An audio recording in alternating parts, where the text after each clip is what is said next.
انشاءاللہ العظیم ایک انوکھی حج کی داستان آپ کی سماعتوں کے حوالے کروں گا تاکہ آپ محسوس کر سکیں کہ اللہ رب العزت جل جلالہ کس طریقے سے اپنے بندوں کی اداؤں کو قبول فرما کر اسے کتنی نیکیوں سے مالا مال اور ثواب سے مالا مال فرماتا ہے۔ میرے پیارے آقا صلی اللہ تعالی علیہ وسلم کے پیارے دیوانوں، حضرت امام اعظم ابو حنیفہ رحمۃ اللہ تعالی علیہ کے عظیم شاگرد رشید اور عظیم فقیہ، عظیم محدث، جنہیں دنیا عبداللہ ابن مبارک کے نام سے جانتی ہے، میں ان کی زندگی کا، ان کا حج کا واقعہ آپ کی سماعتوں کے حوالے کروں گا انشاءاللہ۔ حضرت عبداللہ ابن مبارک رضی اللہ المولا تبارک و تعالی عنہ علم کے بڑے اونچے مقام پر فائز تھے۔ آپ کی زندگی میں کس طرح سے انقلاب پیدا ہوا اور آپ راہ علم کے اندر اور راہ دین کی طرف کس طرح سے مائل ہوئے، اس سے پہلے ان کے والد کا واقعہ آپ کی سماعتوں کے حوالے کروں۔ ترکی کے ایک بہت بڑے تاجر تھے جن کا ایک باغ تھا۔ اس باغ کے اندر مبارک نام کے ایک غلام کام کیا کرتے تھے۔ باغ کے دربان تھے، باغبانی کیا کرتے۔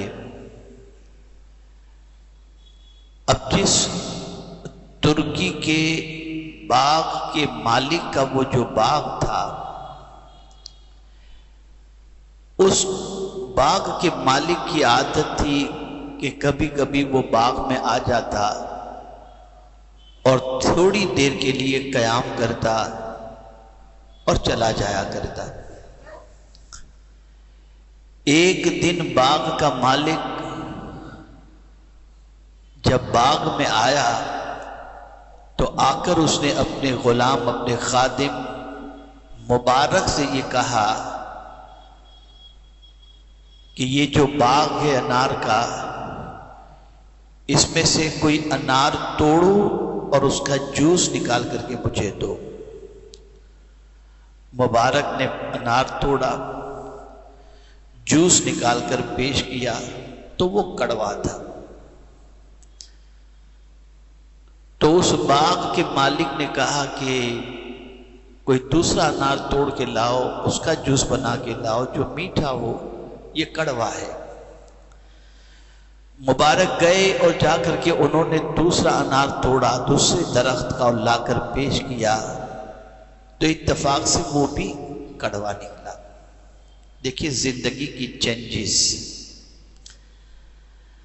تو اس ترکی نے جو باغ کا مالک تھا، اس نے مبارک سے کہا تم کتنے سال سے اس باغ کا خیال کرتے ہو اور باغبانی کر رہے ہو؟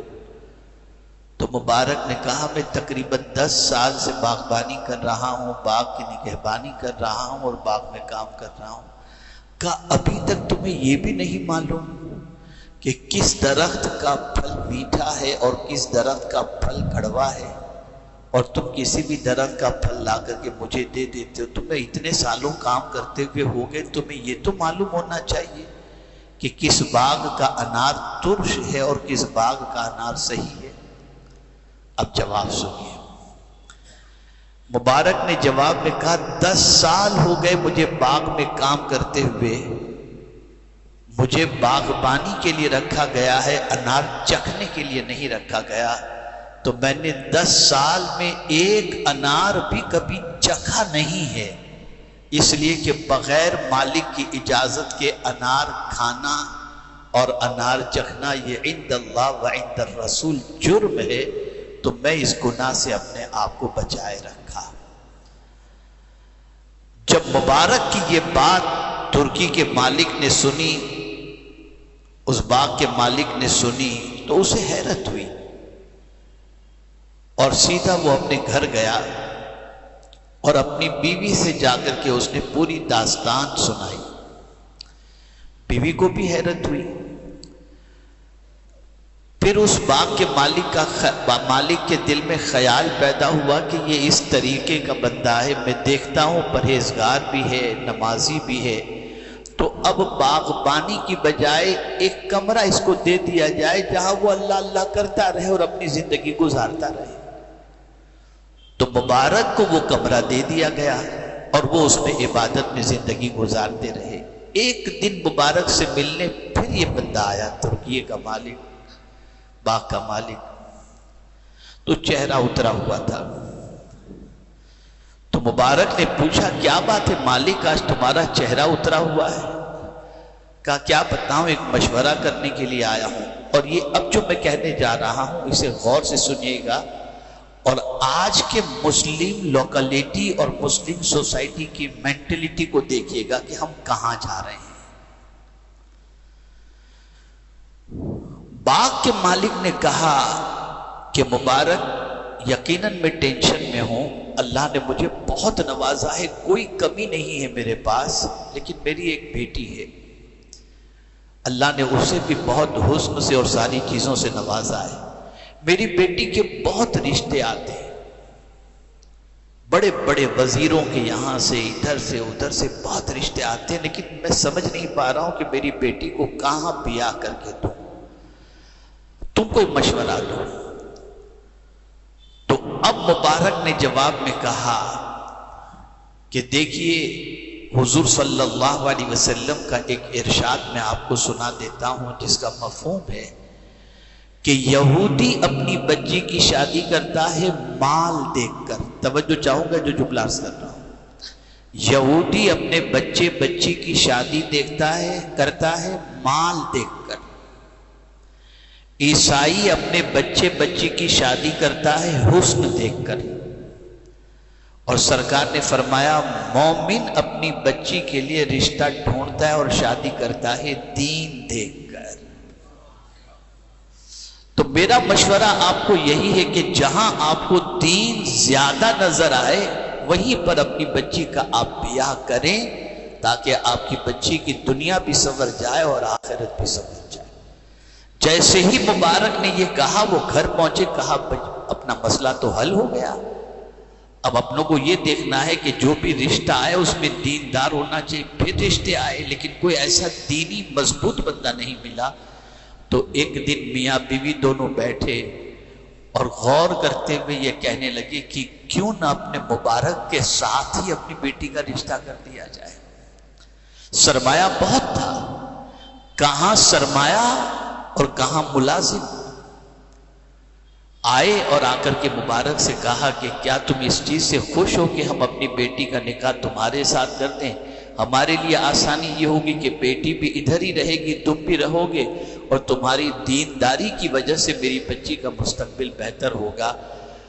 انہوں نے نکاح کے لیے حامی بھر لی. پھر نکاح ہوا اور پھر اسی نکاح کے بعد اس عورت کے بطن سے حضرت مبارک کا بیٹا حضرت عبداللہ پیدا ہوا. ایک سوچ ملی. کیا یہ سوچ آج کے دور کے اندر نہیں ہے کہ ہم بھی یہودی کی سوچ کو دیکھتے ہیں کہ مال زیادہ جہاں ہو وہاں رشتہ کرتے ہیں؟ کیا یہ سوچ آج ہماری نہیں ہے کہ لڑکی کے اندر دینداری کی بجائے خوبصورتی کو پرائرٹی دیتے ہیں کہ لک کیسا ہے؟ کون ہے جو آج دین دیکھ کر کے رشتہ کرنے کے لیے نکلتا ہے؟ پتہ چلا کہ ہم صرف لباس کے اندر یہودی اور عیسائی کو نہیں اپنائے ہیں، ان کی سوچ اور ان کے خیالات کو بھی ہم نے اپنا لیا ہے. نتیجتاً آج ہماری جو زندگی ہے وہ ہماری نگاہوں کے سامنے ہے. اب چونکہ حضرت عبداللہ پیدا ہوئے تو مال بہت زیادہ اللہ عز و جل نے حضرت مبارک کو عطا فرما دیا تھا. شادی بڑے گھرانے میں ہوئی تھی تو دولت کی کوئی کمی نہیں تھی. اب یہی حضرت عبداللہ جیسے بڑے ہوتے ہیں تو ابھی اس تقویٰ کے راستے پر، دین کے راستے پر، سنتوں کے راستے پر اتنا نہیں آئے تھے، اور تھوڑا سا کھیل کود اور تفریح کی عادت تھی. ان کے والد کو ہمیشہ ٹینشن رہتا کہ میرا بیٹا بھی تقویٰ کے راستے پر آ جائے، دین کے راستے پر آ جائے، لیکن عمومی طور پر جب بچوں کو ماں باپ کی طرف سے بغیر محنت کے دولت کی فراوانی مل جاتی ہے تو بچوں کے قدم کے بہکنے کے امکانات زیادہ ہوتے ہیں۔ جو لوگ اس فکر میں دولت جمع کرتے ہیں کہ میرے بچے کو آگے پریشانی نہ ہو اور سونے کی چمچ کے اندر میرا بیٹا کھاتا رہے اور آرام سے زندگی گزارتا رہے، ان کو سب سے پہلے اس بات کی فکر کرنی چاہیے کہ میرے بیٹے کو میں اتنے اخلاق اور عادات اور کردار سے آراستہ کر دوں کہ میرا بیٹا میرے مرنے کے بعد دین سے نہ بہک سکے۔ دولت تو آپ چھوڑ کر کے مرو گے، لیکن اگر اس کے پاس کردار اور اخلاق نہیں ہوگا تو یہی دولت اس کو برائی کے راستے پر لے کر کے جائے گی۔ حضرت عبداللہ ابھی اس راستے کے مسافر نہیں بنے تھے۔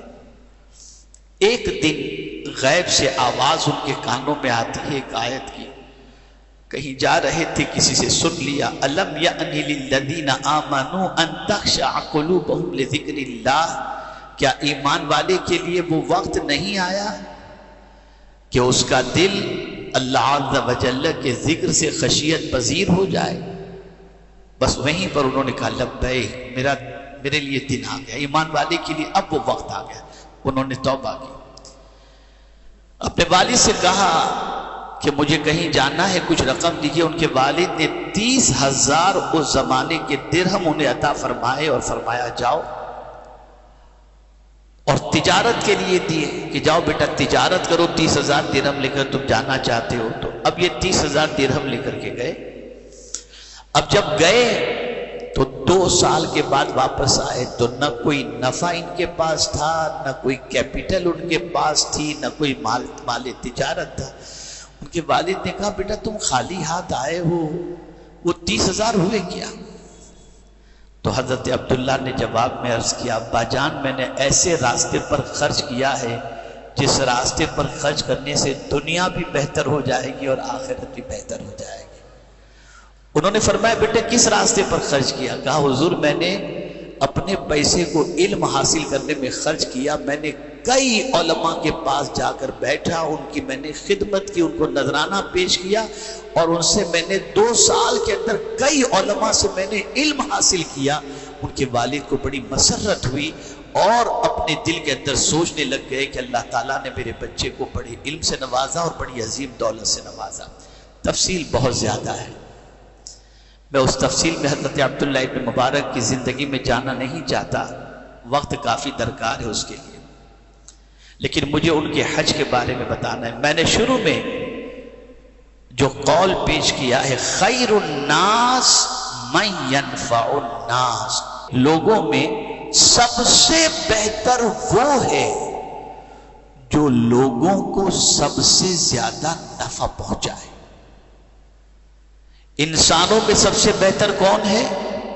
جو انسانوں کو سب سے زیادہ فائدہ پہنچائے، نفع پہنچائے۔ حضرت عبداللہ ابن مبارک رضی اللہ المولا تبارک و تعالی عنہ نے حج کا ارادہ کیا، اس لیے کہ بغداد شریف کے اندر جب حجاج کرام کا قافلہ پہنچا تو آپ کے دل میں اس قافلے کو دیکھ کر کے حج کا اشتیاق پیدا ہوا کہ میں بھی چل کر کے حج کروں۔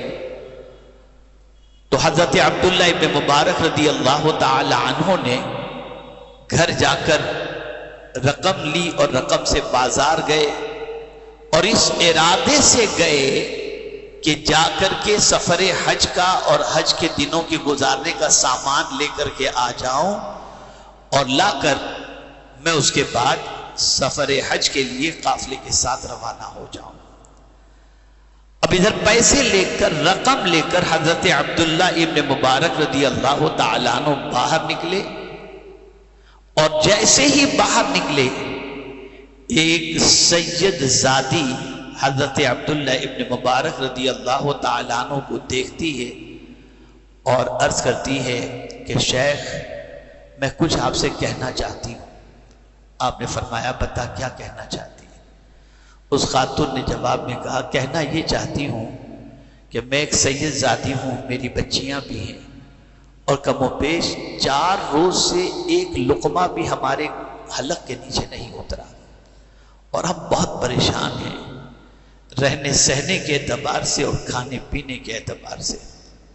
حضرت عبداللہ ابن مبارک رضی اللہ تعالیٰ عنہ نے جب یہ سنا تو جتنی رقم لے کر حج کی خریدی کے لیے نکلے تھے وہ ساری رقم انہوں نے اس سیدزادی کو دے دیا، اس خاتون کو دے دیا، اور کہا تو جلدی سے ابھی گھر جا، کھانا بنا، اپنے بچوں کو کھلا اور اپنی ضرورت کو تو پوری کر۔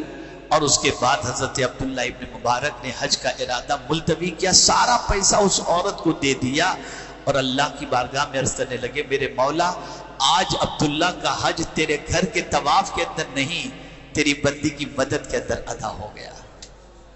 یہ مدد کی انہوں نے۔ پھر اس کے بعد قافلہ روانہ ہو گیا جو بغداد شریف پہنچا تھا حاجیوں کا، اور وہ حج کے لیے نہیں گئے حضرت عبداللہ۔ کافی دنوں کے بعد حجاج کرام کا قافلہ جب لوٹا تو چونکہ یہ بات بھی یاد رکھیں کہ حاجی جب حج کر کے آئے تو اس کی دعائیں لو، اس لیے کہ اس کے گھر پہنچنے سے پہلے وہ جس کے لیے جو دعا کر دے اللہ اس کی دعا کو قبول فرما لیتا ہے۔ یہ حاجی کا مقام ہے۔ تو حاجیوں کی دعا لینے کے لیے پہنچے تو جس حاجی سے ملتے کہتے تھے مبارک، تم کو بھی مبارک، تم کو بھی حج مبارک۔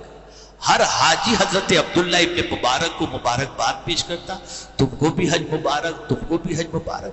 اب حضرت عبداللہ کو حیرت ہوئی، میں تو گیا ہی نہیں، میں تو یہیں پر تھا، یہ مبارکبادی مجھے کس چیز کی پیش کر رہے ہیں؟ آپ تشویش میں تھے، آپ ٹینشن میں تھے کہ میں حج نہیں کیا ہوں، لیکن باوجود اس کے مجھے یہ لوگ مبارکباد پیش کر رہے ہیں۔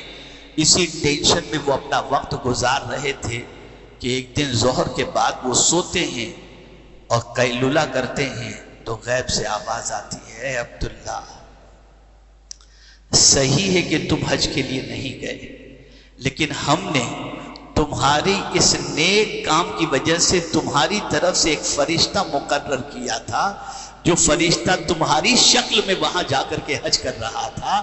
اور سنو اب یہ حج صرف اسی سال کے لیے نہیں، یہ فرشتہ ہر سال تمہارے نام سے حج کرے گا اور تمہارے نام اعمال میں حج کا ثواب لکھا جائے گا۔ ایک غریب کی مدد کے عوض کے اندر اللہ نے کتنا کرم فرمایا۔ بظاہر تو یہ تھا کہ وہ نہیں پہنچے تھے وہاں پر، لیکن اللہ عز و جل قادر مطلق ہے، وہ جب دینا چاہتا ہے تو اس طریقے سے۔ یہاں ایک بات واضح طور پر سمجھ میں آ گئی، اور وہ یہ ہے کہ اگر انسان کا فائدہ کیا جائے، انسان کو نفع پہنچایا جائے، تو آقا کریم صلی اللہ علیہ وسلم کے فرمان کی روشنی کے اندر انسان کو نفع پہنچانے والا انسانوں میں سب سے بہتر ہے۔ آج ضرورت اس امر کی ہے، ہم معاشرے کے اندر ایسوں کو تلاش کریں۔ آج ضرورت اس امر کی ہے، ہم گرے پڑوں کو دیکھیں اور ان کی ضروریات کی تکمیل کی کوشش کریں۔ اگر حج فرض ہے ضرور ادا کریں، حج نفل ہے اور کوئی ضرورت مند آ جائے تو کوشش کریں ان کی ضرورت بھی پوری کریں اور حج بھی ادا کرنے کی کوشش کریں۔ اس لیے کہ یاد رکھیں، میں ایک بہت عظیم نقطہ آپ کے سامنے عرض کر رہا ہوں، میں خود اپنا ذاتی تجربہ ابھی 3 دن پہلے کا میں آپ کو بتا رہا ہوں، 3 دن پہلے کا یا 4 دن پہلے کا ذاتی تجربہ۔ مجھے ایک ایسی جگہ سے نکاح پڑھانے کے لیے کہا گیا جس کے بارے میں میں جانتا تھا کہ اتنا غریب ہے وہ شخص، اتنا غریب ہے کہ جس کی کوئی انتہا نہیں ہے، میں آپ کو بتا نہیں سکتا کتنا غریب ہوگا وہ۔ اور مجھ سے کہا گیا نکاح پڑھانا ہے، میں چلا گیا نکاح پڑھانے کے لیے۔ ایک ہی نیت تھی، بس یہ بندہ خوش ہو جائے، یہ غریب خوش ہو جائے۔ میرا ایک مسئلہ ایسا تھا، ایک بیماری کا ایک صاحب کے حوالے سے، جس کے لیے 8 مہینے سے کوشش کی جا رہی تھی کہ ان کی اس بیماری کے اندر افاقہ ہو اور طبیعت ان کی ٹھیک ہو، لیکن 8 مہینے کی محنت و مشقت کے باوجود بھی ان کی طبیعت کے اندر کوئی فرق نہیں پڑ رہا تھا۔ اور یقین مانے اس غریب کا نکاح پڑھا کر اس کی حالت ایسی تھی، جب میں نے اس کا نکاح پڑھایا وہ اپنے آپے میں نہیں تھا، وہ کبھی ادھر جاتا تھا، کبھی ادھر، کبھی اس سے کبھی یوں، یعنی اتنا خوشی سے، بالکل جس کو کہتے ہیں خوشی سے وہ باولا بن گیا تھا، ایسی پوزیشن اس کی ہو گئی تھی۔ لیکن اس کی خوشی، جیسے ہی وہ خوش ہوا وہ غریب، اس کے بعد میں اپنے کمرے میں جب پہنچا تو مجھے میسج آ گیا تھا کہ وہ طبیعت الحمدللہ کافی سدھار اور کافی فرق اس کے اندر پیدا ہو گیا. ایک بات کو ہمیشہ یاد رکھیں، غریب کو خوش کریں اللہ تم کو خوش کر دے.